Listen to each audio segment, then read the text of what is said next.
What are some harsh truths about love and attraction? Closure doesn't make feelings disappear. There will never be 100% closure. But a in-person break-off is still miles better than over the phone. On text. From 500 Days of Summer. Just because she likes the same bizarro crap you do doesn't mean she's your soulmate. Same interests are compatibility.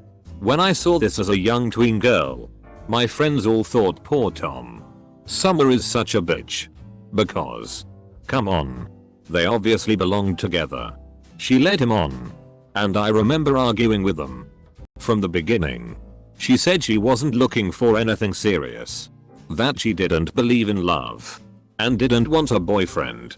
I rewatched it when I was older and was so proud of young me for spotting that. I didn't pick up on all the subtleties of him idolizing her. And him thinking that once they were together she would change her mind. I didn't realize how much of an issue this is with people who think, once they date me, they'll see how amazing I am. And want to be with me forever. Or how often you can be completely honest with someone and they will just choose not to hear you. You'll always have doubts. It's inevitable. They say you can never truly know another person and what goes on in their minds.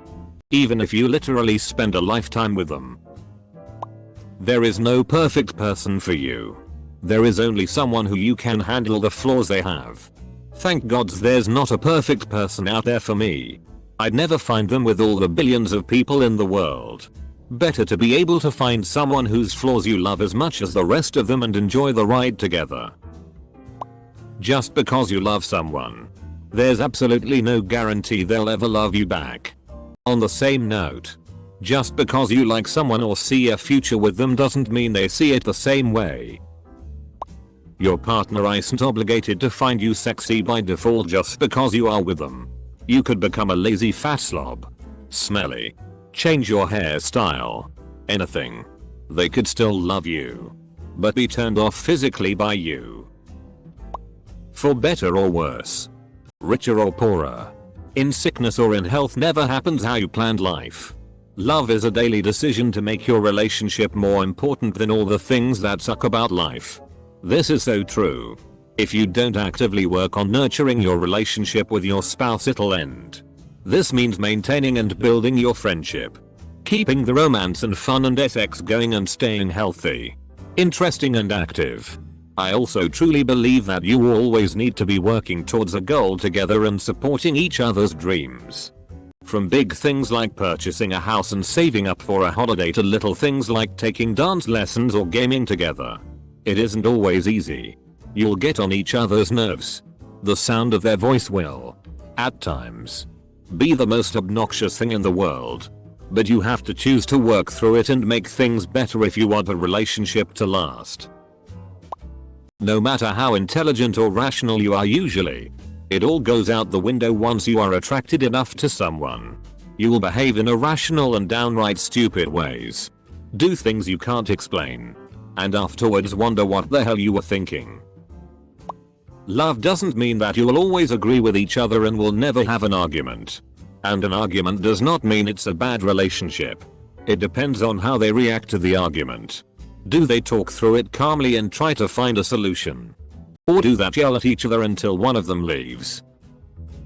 From my experience, breaking up is always harder than I thought it would be. Edit. It doesn't hurt so bad anymore. Maybe it's 5-day increments. Especially when there's not a super concrete reason for the breakup. Oh, you threw a toaster at my head? Easy breakup. You're slowly ripping my soul out and you're incredibly boring to be around and I have a mild panic attack every time I see I got a text from you? Hard breakup.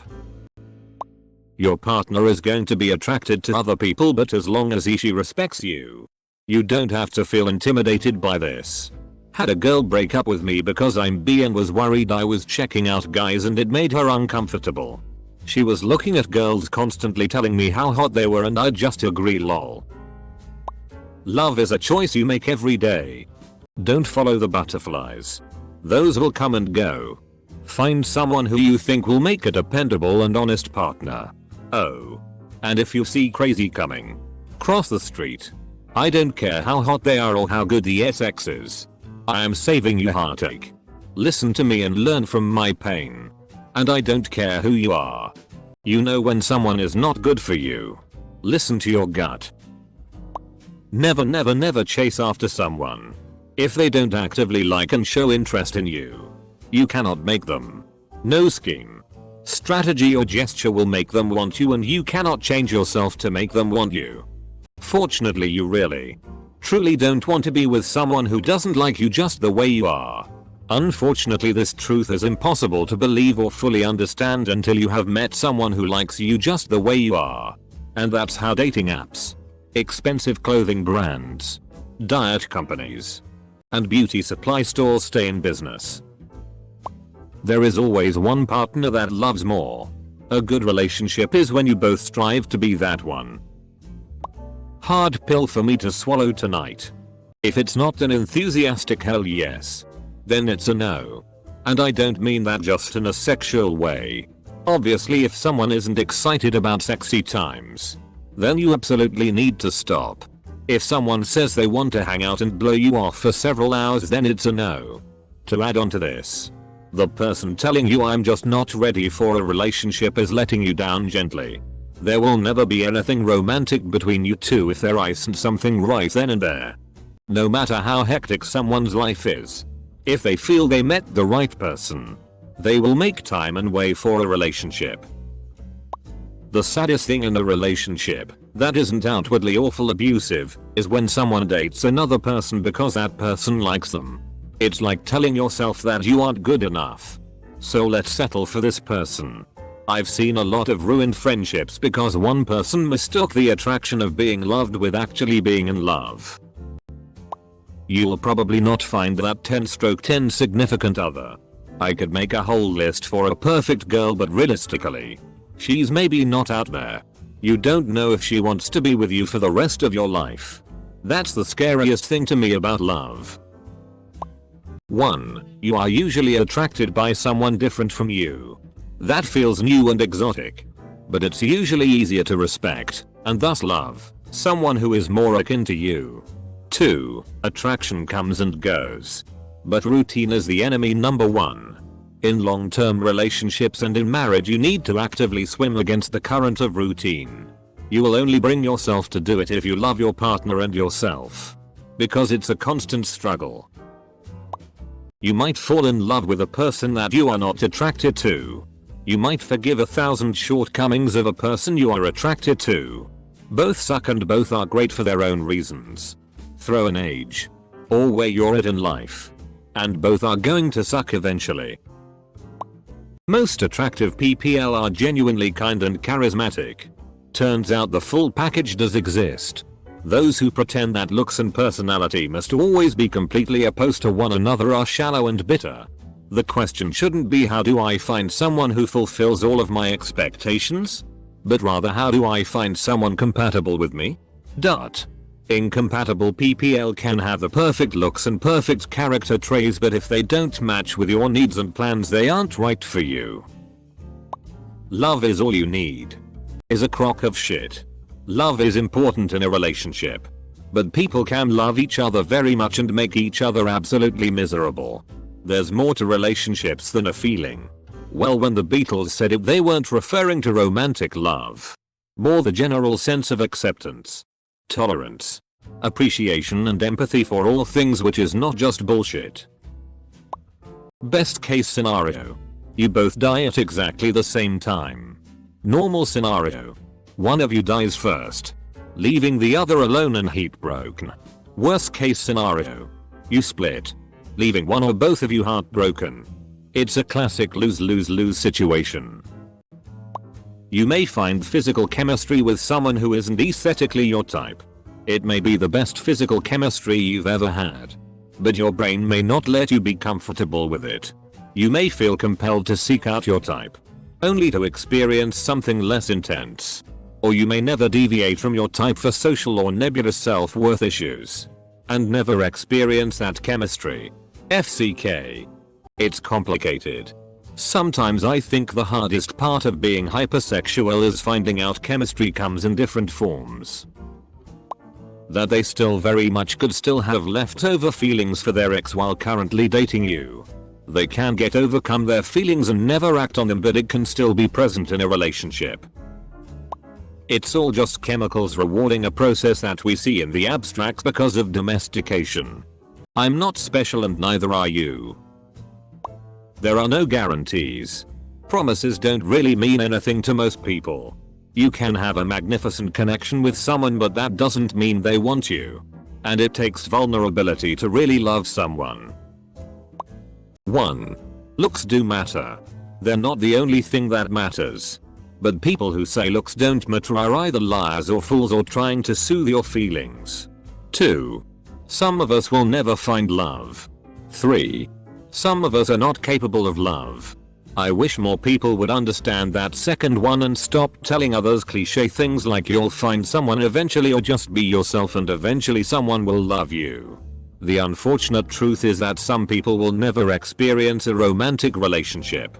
So people should stop trying to get others' hopes up and make them think that they are destined to find love at some point in their lifetime. No matter how much you love someone, how much you have in common, no matter how perfect you think you are for each other, none of that matters if they don't feel the same way. There is no perfect combination of words or actions that can sway them if they are not interested. Often trying too hard only makes you seem desperate and undesirable. If you don't learn to take no for an answer, you're only going to destroy your friendship. Sorry, Tim. Love, or more to the point being in love, is a chemical reaction in the brain that can last up to 2 years. This is why at the start of a relationship you find things your partner does cute and quirky, but once the chemical reaction in your brain subsides they become extremely irritating and annoying to put up with and can be a major contributor to why a marriage breaks down. I went out with a girl once who broke up with me by saying I love you but I am not in love with you. At the time it pissed me off as I thought, what does that even mean, but I have come to understand what it means over time. Love doesn't come from attraction. Attraction disguises itself as love. But real love is unconditional and it's either felt or not. No amount of compromise will save a relationship built solely on attraction. Love is either there or not there. Don't lie to yourself just because you are attracted. Love has no boundaries. Physical, emotional, political, anything. Real love consists of infinite compassion, forgiveness, and understanding. How you love your dog even though it pisses on the rig. How you love your child, and no amount of bad deeds will affect that love. Love is something that transcends space and time. You don't see the thing you love as something that can do wrong. You see that for what it is. Beautiful and imperfect like all things on this planet. Fundamentally flawed in the most beautiful ways. Love is truth.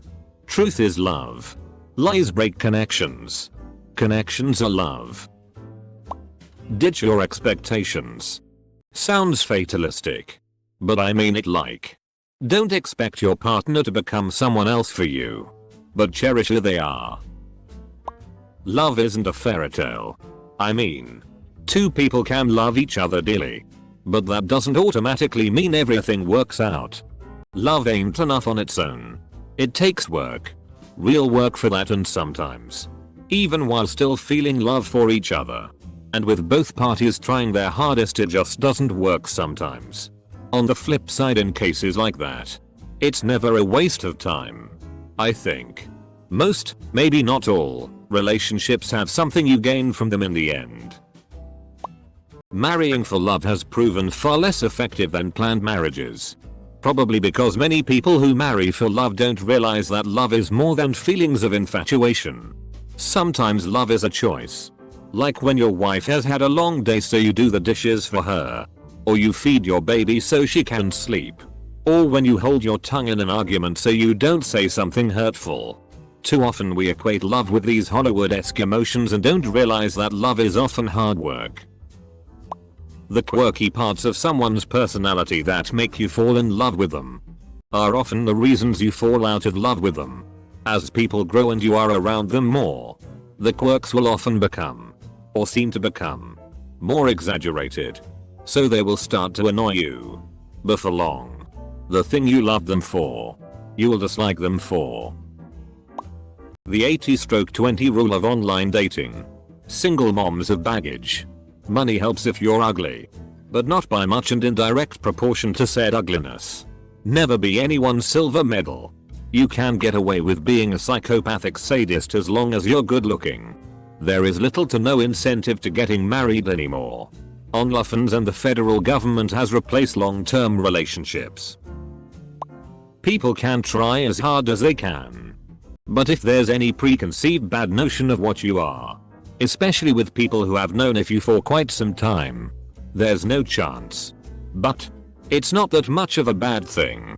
It's just a lesson reality check. You are probably not going to have a good relationship if you don't have compatible politics and religion. There are exceptions to this rule as there are to most every rule. But you are stacking the odds against you if you go for someone who has a totally different view of the world than you. Politics cannot be so easily set aside. For example, take a disagreement about abortion. From the pro-choice perspective, your partner has no respect for bodily autonomy and values a fetus that doesn't think, feel, or experience anything over the freedom and well-being of a person. From the pro-life perspective, your partner has no problem with killing babies. Either way, that's a hard pill to swallow. Or consider a scenario in which one person is a capitalist and the other is a socialist. Each person ends up thinking the other supports an ideology that causes great suffering and kills people. That's not so easy to set aside. Religious disputes are even worse. And if there are kids involved, oh boy, you're fighting over your child's mind. And perhaps the fate of their eternal soul. This is my personal view on harsh truths about love and attraction. Love can fade if the person changes and becomes something different to what they were. Trauma, alcohol, drugs, mental health and illness can change your feelings toward people. But for some people it deepens and strengthens their resolve to love that person even harder. Attraction is based on looks. No matter how great your personality, humans are intrinsically drawn to things that are subjectively to the person considered beautiful. Art, architecture, sculptures, scenery and sunsets are all beautiful to different people for different reasons. It's the same with attraction to people. Your body is a walking advertisement for genetics to breed with. Your economic status, especially for men, is crucial to the type of mate you attract. No love is ever unconditional. While you can conquer a person's affection, most of the time the game is rigged. And your hormones and chemical reactions in the brain make the decision for you. You like someone. You start to fit that person into your idea of what that person should be. Maybe there's another person that gets along even better with you, but you're not attracted, and that's why that person is just a friend. Most couples implode because of this. Pheromones in the brain dictates that they like each other. And it takes a while past the initial attraction to realize, well, this person isn't actually right for me.